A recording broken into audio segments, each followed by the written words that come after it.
chinwo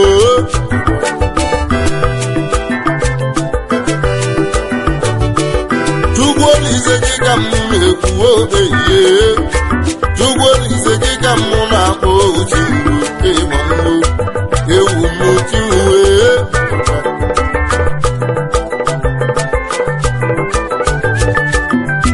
n'elugogo oseluo ewu ehihie ụmụ obere Igbo nnọọ akụ nwa ọnọ m na-ekwuo ehihie okwu ọzọ nwanne m ya ka anyị na-ekwu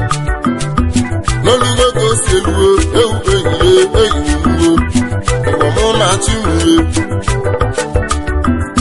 n'olugo n'igozi elu Igbo ga idelibe egwu mụ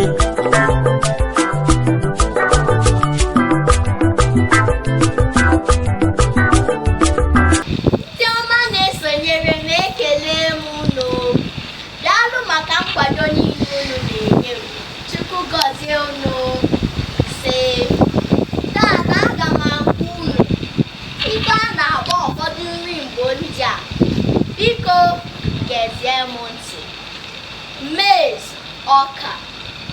beans, agwa, rice, osikapa, yam,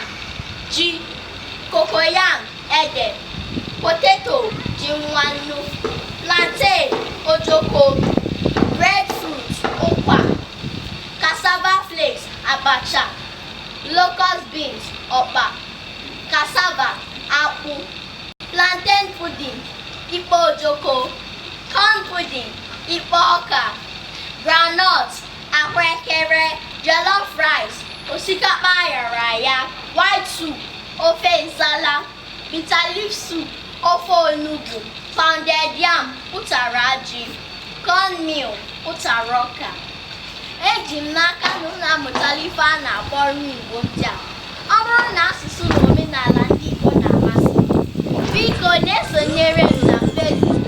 Instagram na YouTube. Ndeewonu, ka emesịa.